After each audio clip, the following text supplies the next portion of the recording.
Hello, my dear friends. How are you doing? Hope you are having an amazing day and not having to deal with drama. Ready for new stories I have for you today? Let's go to the first one. And don't forget to listen to the end of the story, guys, to hear my insights.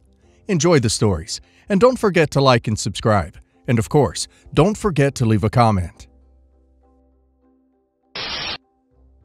I'm 32 female now, and about 6 years ago, I started my own business. It was tough at first, late nights, endless stress, and sometimes barely making rent. But I loved what I was building. Eventually, things started to pick up, and over time, I managed to turn that small startup into something successful. I'm really proud of how far it's come, especially since I did it all on my own without any help or handouts. Now, my mom is 58, and about 10 years ago, she remarried my stepdad, John. I didn't have anything against John at first. He seemed like a decent guy. He came into the picture after my dad passed away, and although it took some time to adjust, I was happy to see my mom move on. John brought his son, Chris, into the family too. Chris was 18 at the time, and to be honest, we've never been particularly close. He's kind of the opposite of me. He's never been much of a go-getter, always floating from one thing to the next without much ambition. He's had a string of jobs over the years, but nothing that's really stuck. When she married John and Chris came into the picture, it was like she finally got the son she'd always wanted, even though Chris wasn't her biological child. She started doting on him immediately. She would defend him no matter what, constantly making excuses for his behavior and lack of direction. If Chris couldn't hold down a job, it was because he just hadn't found the right fit yet. If Chris got into financial trouble, she'd swoop in and bail him out, even though she didn't have the means to do so. In many ways, she started treating Chris like he was the golden child, while I, her actual daughter, was the one who had to fend for herself. I didn't resent her for it at first. After all, Chris was her stepson, and she was probably trying to make him feel welcome. But as the years went by, it became obvious that she placed him on a pedestal that he hadn't earned. I also suspect that part of her behavior stems from her ongoing competition with Chris's biological mother.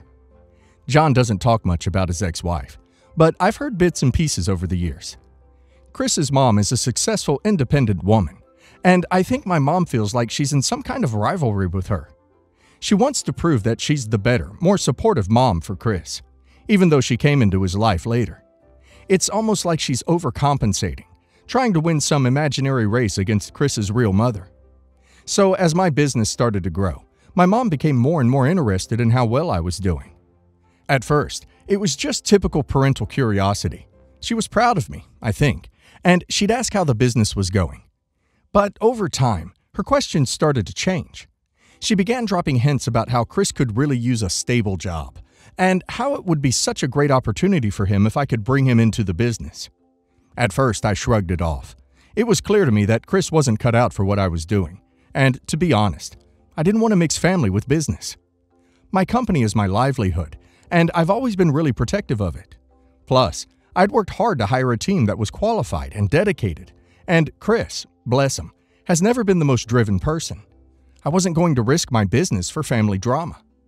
But my mom didn't let it go. Every time we talked, she'd bring it up. She started to guilt trip me, saying things like, "Chris is family," and "You need to help him." She'd even make offhand comments like, "Chris is like a brother to you," as if we'd grown up together or something. But we hadn't. We didn't have that kind of bond, and I wasn't going to pretend we did.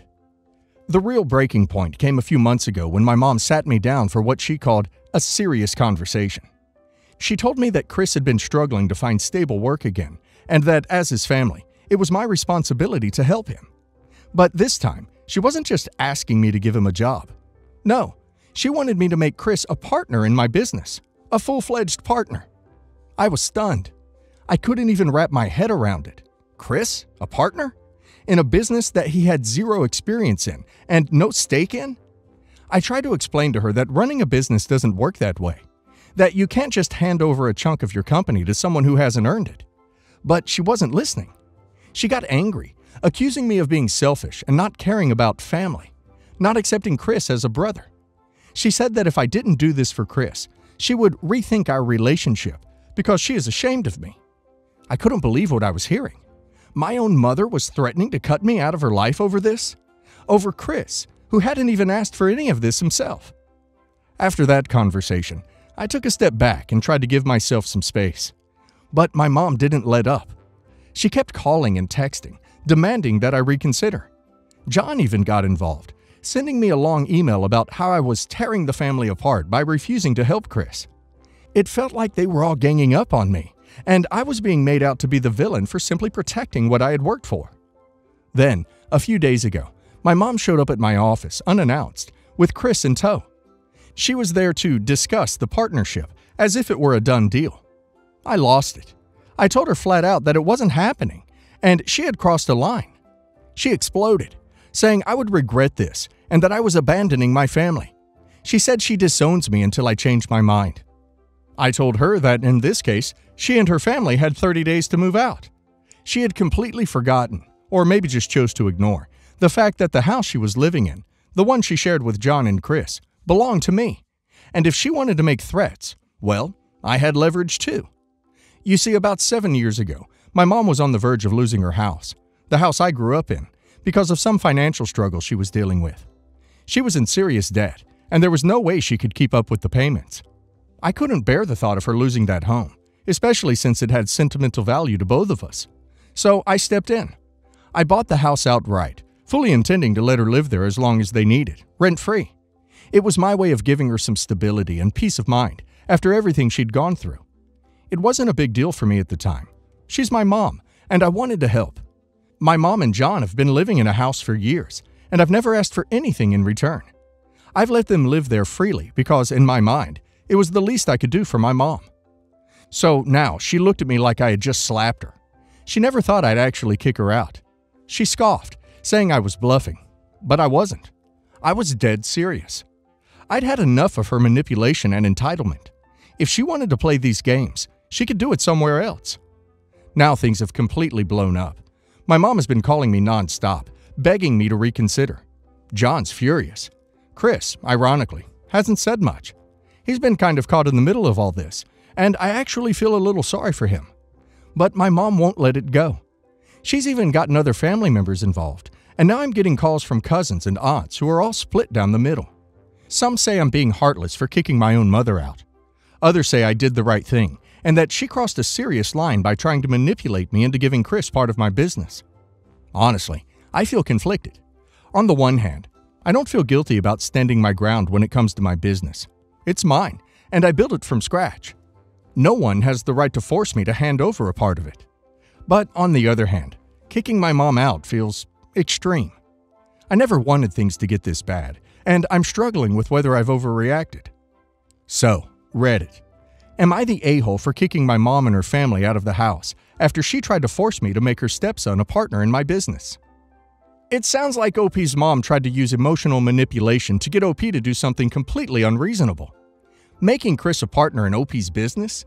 That's just absurd, especially since he hasn't earned it. It's OP's business, and OP has every right to protect what she worked so hard for. OP's mom crossed the line when she threatened to disown OP. OP is not obligated to sacrifice her business just because she's trying to keep the peace with her stepson. Kicking them out was a tough decision, but she put OP in an impossible situation. And now let's hear the community's opinion. Not the a-hole. Your mom is trying to hold your relationship hostage in order to force you into giving Chris something he hasn't earned. Family doesn't mean handing over your hard-earned success to someone just because they're related to you. And in this case, he's not even really your family. The fact that you bought her house and let her live there rent-free shows how much you've already done for her. If she can't appreciate that and starts making unreasonable demands, then she's the one who needs to reassess her priorities, not you. I'm gonna go with everyone sucks here. Your mom is definitely in the wrong for trying to force you into giving Chris a partnership in your business. That's not how businesses work. She's being manipulative and entitled. But kicking her out of the house might have been a little too harsh, especially given that she's your mom and she's lived there for so long. Maybe there was a way to resolve this without going nuclear. I get that you were pushed to your limit, but was there any middle ground you could have found? It just seems like this escalated quickly into a no-win situation. I'm 26 female, engaged to Mike, 30 male. We each have funds for the wedding and honeymoon, splitting 50-50. I mentioned a few times I would love to go somewhere in Europe for our honeymoon. Mike agreed initially, but then said that we couldn't afford to go to Europe and to pick somewhere closer. I thought we both had a decent amount of money set aside. But Mike said with the wedding and honeymoon costs, it'd be too high, and he needed to lower the budget, and I should lower my end too, unless I want to cover the rest. I have a good job and can afford to splurge a little, so I said it's fine. We'll go to Europe and I'll cover most of it. We haven't booked anything yet, by the way. A few days ago, we went on a double date with Mike's brother, Gary, 32 male, and his girlfriend, Steph, 24 female. Steph said she and Gary were going on a trip to France, first-class plane, the works. Now, as far as I know, Gary has an average salary and Steph doesn't work. I thought maybe they had extra savings or something. None of my business, but then Steph said it was so nice of Mike to sponsor their trip. I was shocked. I asked Mike and he replied that yes, he paid for their plane tickets and hotel, and that they deserved a nice holiday. I said that money was meant to go towards our honeymoon, to which Mike said that I'd agreed to cover it, and if not, we can go somewhere cheaper. Gary then chimed in and said he's Mike's brother, and he was just helping out him and Steph. I told Mike that he disrespected us by giving that money for Gary's trip. Mike then said it's none of my business how he spends his money, and both Gary and Steph started saying I was being controlling. I got really upset and felt like crying, so I left. Mike came home later and said that I'd embarrassed him by creating a scene in front of Gary and Steph, and I was greedy. I said I needed to clear my head, so I'm now staying over at my cousin's place. I was being greedy and controlling? Not the a-hole. If you're in the US, going to France in first class, we're talking thousands of dollars for each ticket. That's a ton of money to spend while also telling you that there's not enough money for your own honeymoon. This is really strange to me. I know we often say break up for every little thing, but in this case, I would personally be reconsidering the marriage. If helping his brother with a luxury vacation is more important than your honeymoon, there's a big problem somewhere. Communal narcissists will often spend money to look good in front of others, but get very stingy financially and emotionally with their own families. OP should really take a close look at how he behaves outside of this. Not the a-hole. Honey, please don't marry this guy. I had bad red flags before my first wedding and went through with it feeling so much outside pressure, and damn, I should have just dipped. Would have saved me a lot of heartache and money and time in court. Rethink your decisions. First-class tickets cost a lot. What the heck? Who pays for someone else to fly first class? I mean, I don't get why he's paying for any of it. The whole thing is super weird. I would honestly think my other half was being blackmailed if he did this. But I can't get the first-class tickets out of my head. It's such an unnecessary extravagance. Why does Steph, who does not work for some reason, deserve a nice holiday? And especially more than OP, who is working and planning and saving, deserves a nice holiday. That's exactly the reason Mike thinks they deserve a nice holiday actually, because they've apparently been wanting to go on a fancy vacation for a while, but didn't have the finances to, whereas we can go on one anytime. Steph told me she's looking for a job, but it's been like that for a while, so I don't know. My wife and I have two amazing kids. Kelsey is 15 and Jace is 13. About 18 years ago, my wife and my mother got into a huge fight. It got vicious to the point there was no coming back from it. My mother pretty much said to my face that she hated my wife more than she loved me, and she wanted nothing to do with us. And if she ever met our future kids, they better call her by her first name. We consider ourselves no contact with her, but at the same time, if there is a family event we want to attend, we do. My mom isn't the type to start drama at all, and she is very stubborn. So if she says you are dead to her, you are dead to her. My kids are close to certain family members, and when my mom comes to family stuff, she hangs out with the people she is close to, and there is no overlap. Since our fight caused a pretty big rift, certain people don't talk to me, certain people don't talk to her, and we have never had an issue. My kids know her first name, but just never thought much of her. Kelsey is an amazing talented artist and wants to pursue it as a career. My mom is a professional artist, so maybe it is genetic. But Kelsey was recently talking about art schools and her future, and a family member mentioned that Evelyn, the only name she knows my mom by, went to one of the best art schools in the country and did a semester in France, and Kelsey should talk to her. Kelsey, that sounds really cool, but she has never talked to Evelyn before, and it would be awkward. This family member, not someone either of us are close to, is like, "Wait, but you know she's your grandmother, right?" Kelsey immediately looked to me, and I confirmed that is their grandmother. When we got home, I explained everything to Kelsey and Jace and told them that she is their grandmother, that another relative they vaguely know is my bio sister. And I gave them more details about the falling out. Kelsey accused me of lying to her and said she should have been given the option to know my mom. I explained that there was no real way to go about that, because we certainly weren't going to hand over our young children to a woman we were not on speaking terms with, and neither party was willing to be around the other one. Kelsey has since looked my mom and sister up online. Now, I know this sounds kind of bad, but my mom's life looks pretty cool from the outside. Her and my stepdad have money, travel a lot, and she has Kelsey's dream job. So now Kelsey feels like they could have had a great relationship. And Jace made some comments about she looks fun and would have been a fun grandmother. Kelsey thinks I am the a-hole for lying. I feel I didn't really lie, it just didn't come up. Not the a-hole. Your mother flat out told you she wanted nothing to do with you or your kids. She's met them. She could have discussed having a relationship with them with you at any time. She obviously hasn't changed her mind. I do feel bad for your kids though. They got the short end of the stick all the way around. You were just protecting them. Not the a-hole.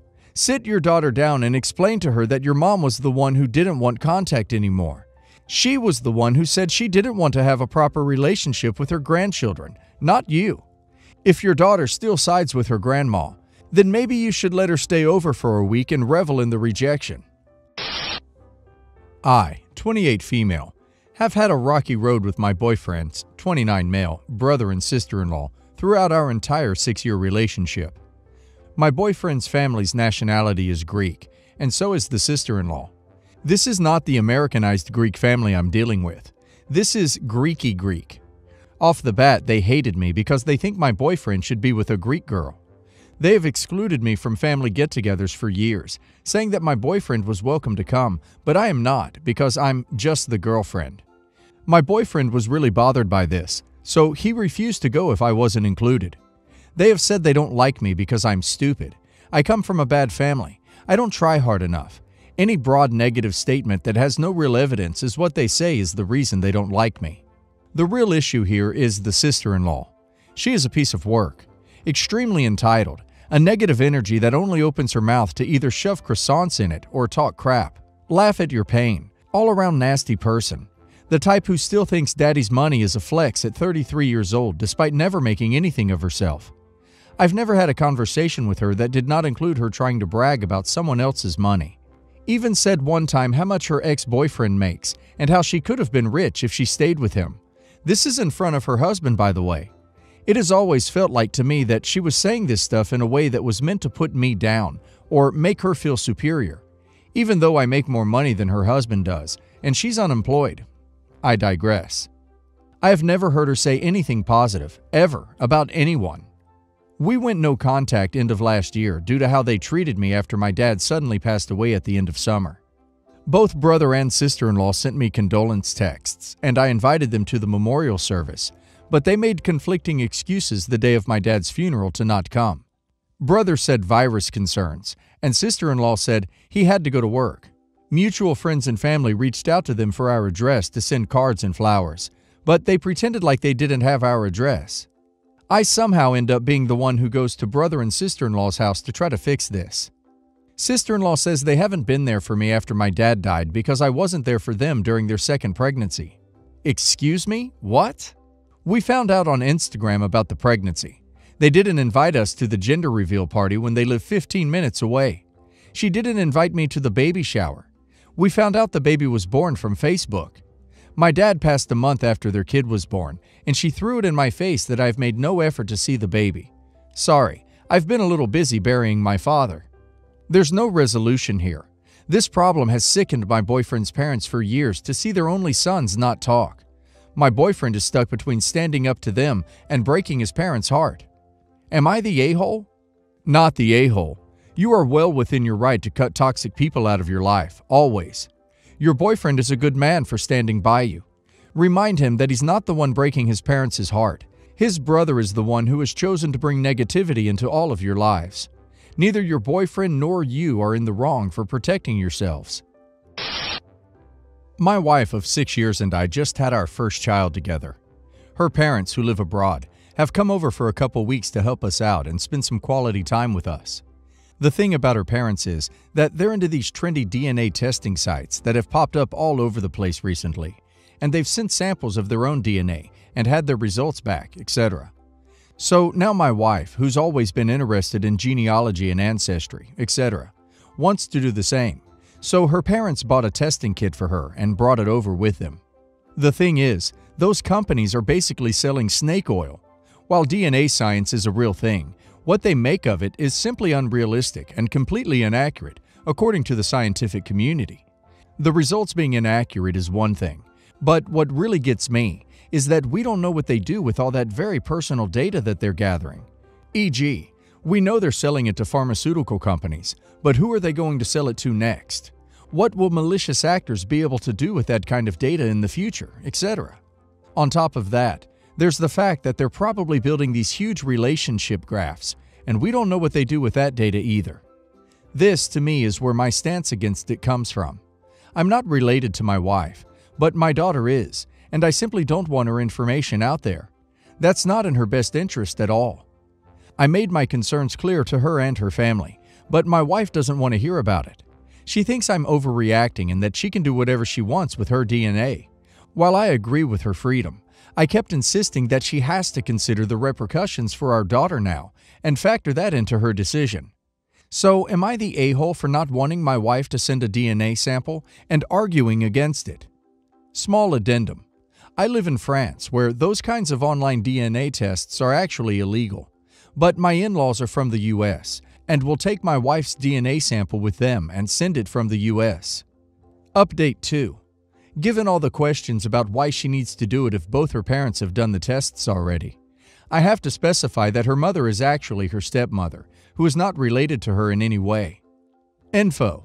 Is this a creative way to avoid your wife finding out that your daughter has numerous half-siblings? Yes, the a-hole. It's her DNA. She can do what she pleases with it. He isn't doing anything wrong by warning her against it. He acknowledged she can do what she wants. He just wants her to think more about how this is going to duck over her and her daughter when someday their health insurance gets dropped because their data got sold and now pharma companies know they're at a higher risk for cancer, etc. This is a reason that crap is illegal in their country. Not the a-hole. The U.S. military has issued a blanket warning to all service members that these companies, sites, are untrustworthy with personal data. As a person in the data privacy sphere, I 100% agree with them. This primarily applies to people living in the U.S. People living in other countries like Canada and the EU have some guaranteed rights to their data privacy that all of these companies must follow. U.S. citizens do not have these same protections. I, 37 female, am a dual U.S. European national. My legally married, this is important here, husband, 37 male, is South American. We have been married for 2.5 years. We live together in Paris. We have only lived together 3 months because of travel restrictions immediately following our wedding. I was living in the States at the time, and all visas, including family reunification visas, were not being issued. We ultimately decided to go to France because it was easier to get him a visa so we could live together. On the other side of the Atlantic, on the west coast of the U.S., one of my childhood best friends, 37 male, is getting married to his partner, 33 female. We are delighted for them, and I was excited when he asked me to be in the bridal party. Today, casually on the phone, I mentioned that we had started the process to get husband a visitor's visa for the wedding in September, and that I was hopeful this would happen. Well, this is when friend informed me that they are limiting +1s to serious relationships, and since husband and I have not lived together for 1 year, we do not meet their criteria. I was shocked. We endured a long-distance relationship for over 2 years. We have dealt with immigration officials in 3 countries. We are married. We are definitely serious. The idea that he can't come with me to this wedding, not because of an immigration hurdle, but because our relationship is not serious enough, is hurtful and insulting. I told my friend this, and told him I cannot come unless husband is invited. Friend says I am being the a-hole because his future wife is paying for the wedding, and so I should accept her definition of a serious relationship. He also said that I might be confused by cultural differences. But in every culture I know, marriage is considered a serious relationship. So what do you think? Am I the a-hole, or am I missing something here? Not the a-hole. You're married, full stop. If they don't recognize that, then what kind of friendship is there? Not the a-hole. Here's my 2 cents. OP's friend invited her to be part of the wedding party. Something tells me the bride isn't 100% on board and was hoping this stipulation would cause this exact situation. A lot of brides don't look kindly on the groom wanting a woman in the groom's party, and even less so having an outsider in the bridal party. He also said that I might be confused by cultural differences. But in every culture I know, marriage is considered a serious relationship. Your friend is seriously confused. I don't know anybody who wouldn't consider a marriage to be a serious relationship. OP, you are not the a-hole, but your friend certainly is. I wouldn't go to the wedding either. Save your time and energy for making sure all is good with you and your husband.